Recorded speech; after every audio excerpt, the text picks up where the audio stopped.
चंद दिन नहीं गुजरे थे कि हारून ने बहलोल को तलब किया।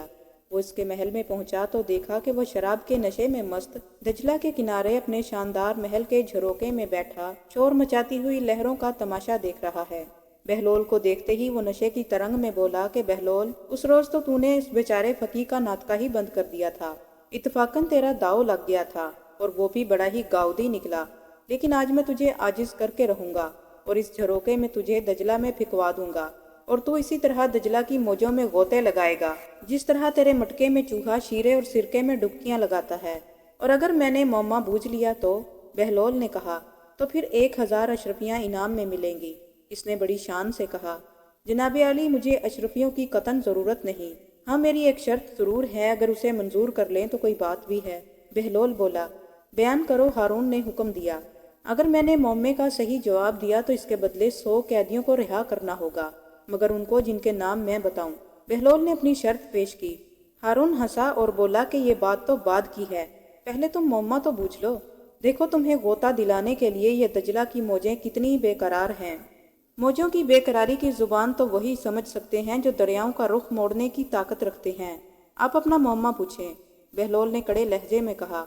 हारून बोला, तो फिर सुनो कि अगर किसी शख्स के पास एक बकरी, एक भेड़िया और घास का गट्ठा हो और वो चाहता है कि दरिया पार करे तो उसे क्या तरीका इख्तियार करना चाहिए कि ना तो बकरी घास को खाए और ना भेड़िया बकरी को। बहलोल ने एक लम्हा भी सोचे बगैर बर्जिस्ता कहा कि शख्स को चाहिए कि भेड़िए और घास को किनारे पर छोड़ दे और बकरी को दरिया के किनारे पर ले जाए, फिर वापस आकर घास ले जाए, लेकिन घास को वहीं छोड़ दे और बकरी को साथ लेता आए। और अब बकरी को इस किनारे पर छोड़ दे और भेड़िए को साथ लेता जाए और फिर वापस आकर वो अपनी बकरी को ले जा सकता है। इस तरह न बकरी घास खाएगी और ना ही भेड़िया बकरी को खा सकेगा। हारून हैरान हुआ। खूब, बहुत खूब। बहलोल, आज तुम्हारे सितारे तुम्हारे हक में थे। सितारे ना हक कुछ भी नहीं करते क्योंकि वो तो हक को पहचानते हैं। अब अलीजा मेरे हक को पहचाने और अपना वादा पूरा करें, बहलोल ने जुर्रत से कहा। हाँ हाँ, मुझे अपना वादा याद है। तुम मुंशी को इन कैदियों के नाम की फहरिस्त दे दो, वो दरोगा जिंदान को दे देगा ताकि इन कैदियों को रिहा किया जा सके। हारून ने बड़ी फराग दिली का मुजाहिरा किया। बहलोल ने इन अशखास के नाम लिखवा दिए और वहां से चल दिया। जब हारून का नशा उतरा तो उसके मुकर्रब ने वो फहरिस्त दिखाई जो बहलोल ने लिखवाई थी और बोला कि हजूर ने बहलोल के साथ कुछ ज्यादा ही फयाजी का मुजाहिरा किया। अगर आप इस फहरिस्त को एक मरतबा मुलाहिजा फरमा लें तो बहुत मुनासिब होगा। हारून ने फहरिस्त देखी तो होश ठिकाने आ गए। ओ बहलोल, तू कैसा गजब का शरीर और फसादी है। ये सब तो उन लोगों के नाम हैं जिन्हें बगावत के जुर्म में कैद किया गया है। ये लोग मूसा बिन जाफर के कराबतदार हैं और खिलाफत हाशमियों का हक समझते हैं। आलीजा, मैं भी इस फहरिस्त को देखकर खटक गया था, इसीलिए मैंने यही मुनासिब समझा कि हजूर इस पर एक नज़र डाल लें। ये सब के सब तो बागी हैं, मुकर्रब ने कहा, मगर हम वादा कर चुके हैं, ऐसा ना हो कि वो दीवाना हमें बदनाम करता फिरे। इसमें इतना परेशान होने की ज़रूरत नहीं। हजूर 10 आदमियों की रिहाई का हुक्म सादिर फरमाएं जिनका जुर्म कम है, सिफर हम 7 खुद ही बढ़ा लेंगे। मुकर्रब ने चालाकी दिखाई। हारून मुस्कुराया और बोला कि इस दीवाने के साथ यही होना चाहिए। एक मर्तबा बहलोल सरे राह खड़ा था कि वहां से हारून की सवारी आ रही थी। इसने मुंह के गिर्द दोनों हाथ रखे और पुकारा, हारून हारून। हारून इस आवाज पर चौंका और गुस्से में आया। उसने अपने सिपाहियों से पूछा कि ये कौन गुस्ताख है जो मुझे यूं पुकार रहा है।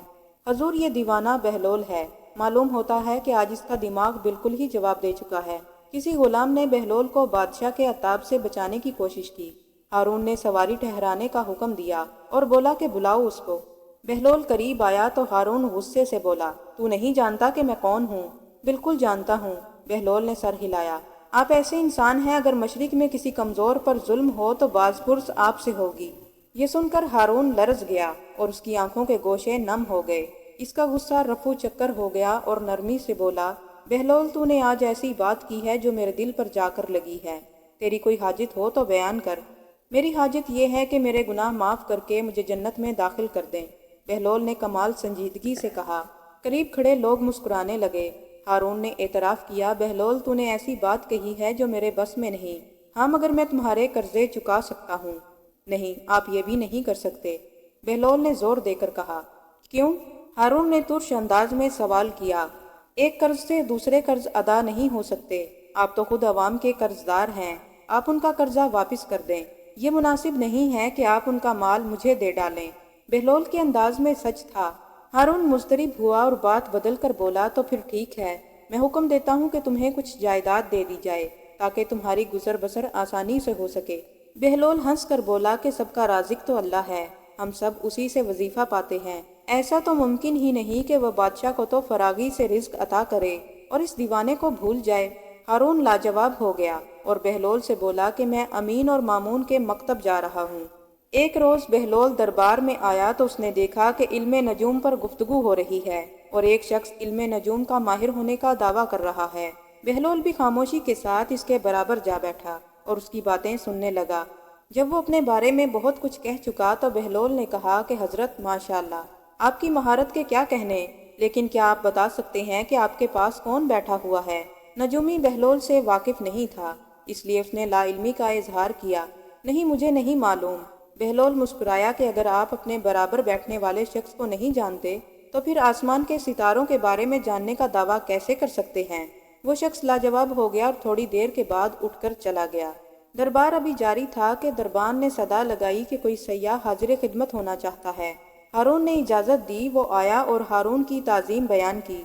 हारून ने मुख्तलिफ ममालिक के बारे में सवालात किए जहाँ जहाँ वो जा चुका था। वो गुफ्तगू के फ़न में माहिर था। उसने मुख्तलिफ मुल्कों की पैदावार, जवाहरात और मसनूआत के बारे में तफसील से बताया और हिंदुस्तान का तज़किरा करते हुए बोला कि आलीजां, हिंदुस्तान तो एक अजीब जादू नगरी है, वहाँ इल्म और हिकमत का बड़ा ही शोहरा है। शायद आपको मेरी बात पर यकीन न आए कि हिंदुस्तान में एक ऐसी माजून बनाई जाती है कि जिसके बाकायदा इस्तेमाल से इंसान में जवानी की ताकत असर नो बहाल हो जाती है। अगर 60 साल का बूढ़ा भी माजून को इस्तेमाल करे तो खुद को 20 बरस का पाता है। कमाल है, इस इलाके में तिब के ऐसे मौजज़ात भी मिलते हैं। हारून ने ताज्जुब से पूछा, हजूर अगर पसंद फरमाएं तो हिंदुस्तान से वो माजून मैं तैयार करवा कर ला सकता हूँ। सयाह मुअद्दब अंदाज में बोला। हारून के दिल में तो पहले ही इश्तियाक पैदा हो चुका था। इसने सयाह से पूछा कि वो माजून तैयार करने पर कितना खर्च उठेगा। जिले सुबहानी, इसमें कीमती जड़ी बूटियाँ और जवाहरात के कुश्ते शामिल किए जाते हैं। इसकी तैयारी पर अखराजात कुछ ज्यादा ही उठते हैं। सयाह ने बताया। तुम्हारा क्या ख्याल है कि हम वो अखराजात बर्दाश्त नहीं कर सकते? हारून ने तुर्श अंदाज में कहा। नहीं नहीं आलीजां, मैं तो ऐसा ख्याल भी दिल में नहीं ला सकता। मैंने तो इसलिए कहा था कि अहले दरबार में से कोई इसे झूठ या गलत न समझे। इसने घबरा कर जवाब दिया, अहले दरबार में ऐसा करने की जुर्रत नहीं। अल्लाह ताला ने हर हाल में जान बचाने का हुक्म दिया है। बहलोल ने चुपके से कहा, बताओ इस पर कितना खर्च उठेगा? हारून ने इस्तफसार किया।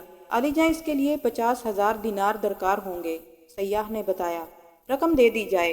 हारून ने खजांची को हुक्म दिया। खजांची ने उसको रकम अदा कर दी और वो लेकर रवाना हो गया। इस वाक़ये को एक अरसा हो गया मगर वो लौट कर नहीं आया। हारून को भी अंदाजा हो गया था कि वो कोई धोखेबाज था जो उसको फरेब देकर रकम हथिया ले गया है। एक रोज दरबार में इसी शख्स का फिर से तज़किरा हुआ। हारून ने अफसोस करते हुए कहा कि इस शख्स ने कैसे हमारी आंखों में धूल झोंक दी। अगर वो कहीं हाथ लग जाए तो उससे कई गुना ज्यादा रकम वसूल की जाएगी और उस कमबख्त का सर काटकर बगदाद के दरवाजे पर आवेजा किया जाएगा ताकि दूसरे लोगों को इबरत हासिल हो। बहलोल भी दरबार में मौजूद था। वो बेसाख्ता हंसा। हारून ने खशमगी नजरों से बहलोल की तरफ देखा। बहलोल, इस बेमौका हंसी का सबब क्या है? क्या तुम इस गुस्ताखी की वजह बता सकते हो? बहलोल की हंसी नहीं रुकी। हुजूर, मुझे एक किस्सा याद आ गया है। कौन सा किस्सा? हारून ने इस्तफसार किया। बहलोल ने हंसी रोक कर कहा कि इस धोखेबाज सयाह का किस्सा बिल्कुल ऐसा ही है जैसे मुर्ख, बुढ़िया और लोमड़ी का है। बयान करो, हारून ने तोहकम अंदाज में कहा। बहलोल बोला, किस्सा कुछ यूं है कि एक जंगली बिल्ली ने एक बुढ़िया का पालतू मुर्ख झपट लिया। बुढ़िया इसके पीछे दुहाई देती हुई भागी। अरे अरे पकड़ो, इस चोल्टी बिल्ली को पकड़ो। जालिम, मेरा 2 मन का मुर्गा लेकर भागी जाती है। अरे कोई मेरी मदद करो, इस बिल्ली को पकड़ो, मेरा नाजों से पला हुआ मुर्ग लेकर भागी जाती है। हाय, मेरे नाजों से पला मुर्ग जो पूरे 2 मन का है। बिल्ली ने जब बुढ़िया का ये शोरो गुल सुना तो परेशान हो गई और गुस्से से बोली कि देखो बुढ़िया किस कदर झूठ बोल रही है। ये इतना सा मुर्ग भला 2 मन का कैसे हो सकता है? इत्तफाकन एक लोमड़ी भी वहाँ से गुजर रही थी। बहन, तुम क्यों परेशान होती हो? जरा ये मुर्ग मुझे दो, मैं अभी तोलकर बता देती हूँ कि ये मुर्ग 2 मन का है या नहीं। बिल्ली ने मुर्ग लोमड़ी को दे दिया। इसने मुर्ग दबोचा और ये कहकर गायब हो गई कि बहन बिल्ली, बुढ़िया से कह देना कि उसका मुर्ग 3 मन का है। हारून अपनी हंसी न रोक सका। अहले दरबार भी मुस्कुराने लगे। हारून बोला कि बहलोल, तुम्हारे इस किस्से ने हमारी अफसुर्दगी को ज़ायल कर दिया। नाज़रीन, ये थी हमारी आज की वीडियो। अगर आपको ये वीडियो पसंद आई हो तो लाइक कीजिए, शेयर कीजिए और हमारे चैनल को भी ज़रूर सब्सक्राइब कर लें। تاکہ آنے والی تمام ویڈیوز کا نوٹیفیکیشن آپ کو ملتا رہے۔ ملتے ہیں اگلی ویڈیو کے ساتھ، اجازت دیجیے، اللہ حافظ۔